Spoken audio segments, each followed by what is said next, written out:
7 మాటలలో దేవుడు నాకు ఇచ్చిన మాట, నేడు నీవు నాతో కూడా పరదేశిలో ఉండు.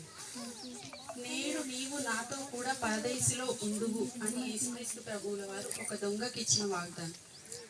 యేసుక్రీస్తు ప్రభువుల వారిని శిలువ మరణానికి అప్పగించడానికి అందరూ సమ్మతి తెలిపినప్పుడు యేసుక్రీస్తు ప్రభువుల వారితో పాటుగా 2 దొంగలను కూడా శిలువ మరణానికి అప్పగించారు.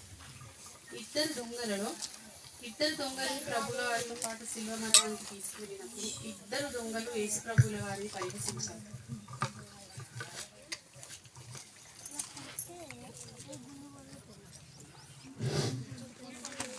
ఇద్దరు దొంగలు యేసుక్రీస్తు ప్రభువుల వారిని, నీవు చాలా గొప్పవాడివి కదా, నీవు యేసుక్రీస్తు, నువ్వు దేవుడి కుమారుడివి అని చెప్పుకుంటున్నావు, కళ్ళు లేని వాడికి చూపునిచ్చావు, నడవలేని వాడిని నడిపించావు, పాపం చేసిన స్త్రీని కూడా క్షమించావని చెప్పుకుంటున్నావు, నిన్ను నువ్వు కాపాడుకొని నీతో పాటు మమ్మల్ని కూడా కాపాడవచ్చు కదా అని 2 దొంగలు యేసుక్రీస్తు ప్రభువుల వారిని చాలా హీనంగా మాట్లాడతారు. అప్పుడు 2 దొంగలలో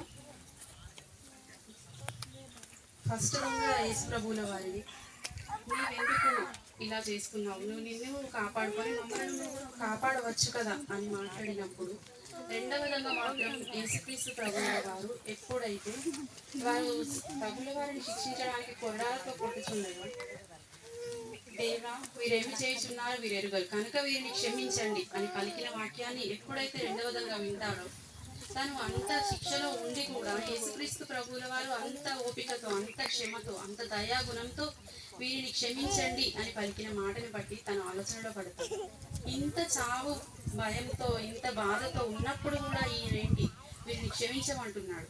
కోపం వస్తుంది ఎవరికైనా, మరణ భయంలో శిక్షలో ఉన్నప్పుడు రక్తం కాయి శరీరం అంతా క్షీణించిపోతున్న సమయంలో ఎంతో బాధ, ఎంతో వేదన అనుభవిస్తూ కూడా తండ్రి వీరేమి చేస్తున్నారో వీరెరుగరు కనుక వీరిని క్షమించండి అని పలుకుతున్నాడు. ఏంటి అంటే ఈయన నిజంగా దేవుని కుమారుడేనా అని ఆలోచనలో పడతాడు. ఆలోచనలో పడిన సమయంలో 2వ దొంగ కూడా అదే శిక్షని అనుభవిస్తూ తన శరీరం క్షీణించిపోతున్న స్థితిలో ఉంటాడు.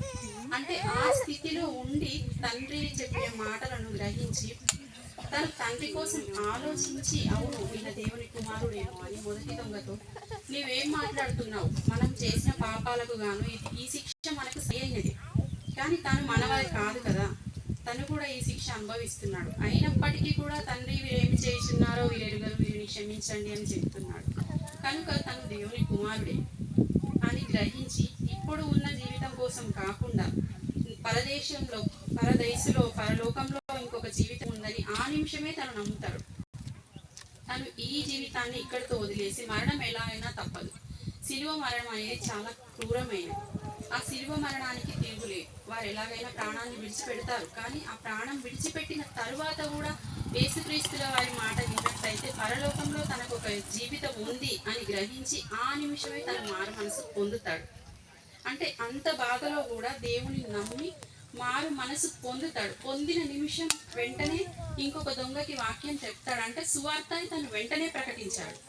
తను మారు మనసు పొందాడు. మారు మనసు పొందిన వెంటనే సువార్తని ప్రకటించాడు. అందువలనే తను బాప్తిసం లేకపోయినప్పటికీ కూడా యేసుక్రీస్తు ప్రభువుల వారు తనని నేడు నీవు నాతో కూడా పరదేశిలో ఉందువు అని మాటిస్తాడు. ఎఫెసీయులకు రాసిన పత్రిక 2వ అధ్యాయం 10వ వాక్యం చూసినట్టయితే, దేవుడు ముందుగా సిద్ధపరిచిన సత్క్రియలు చేయుటకై మనము క్రీస్తు యేసునందు సృష్టింపబడిన వారమై ఆయన చేసిన పని అయి ఉన్నాము. దేవుడు ముందుగా సిద్ధపరిచిన సత్క్రియలు చేయుటకై మనము క్రీస్తు యేసునందు సృష్టింపబడిన వారమై ఆయన చేసిన పని అయి ఉన్నాము. అంటే దేవుడు ప్రణాళిక ప్రకారమే మనందరినీ ఈ భూమికి పంపించాడండి. దేవుడు పని ఎంత ఉందో దాని ప్రకారమే మనల్ని సృష్టించుకుంటూ వచ్చాడు. ఆ పని సత్క్రియలు ఏవైతే ఉన్నాయో వాటిని చేయుటకు మనంతా సృష్టింపబడిన వారు. ఆ ప్రకారం మనం నడుచుకొని ఆ దొంగ మారు మనసు పొందిన వెంటనే ఏదైతే సువార్త ప్రకటించాడో దాని వలన ఆయన దేవుడితో పాటు పరదేశంలో ఉండే అవకాశాన్ని పొందుకున్నాడు. అంటే వినడం కాదు, విన్నదాన్ని గ్రహించడం ముఖ్యం. దేవుడు మనకి 2 చెవులను ఇచ్చింది విన్నందుకే. కానీ విన్న వాక్యాన్ని ఎంతమంది గ్రహిస్తారు? గ్రహించిన దాన్ని ఎంతమంది మనసులో పెట్టుకుంటారు? పెట్టుకున్న దానిని బయటకి చెప్పకపోవడం. దేవుడి వాక్యం వినడం ముఖ్యం, విన్న దాన్ని సువార్త ప్రకటించడం కూడా చాలా ముఖ్యం. మారు మనసు పొందడంతో పాటు సువార్త ప్రకటించడం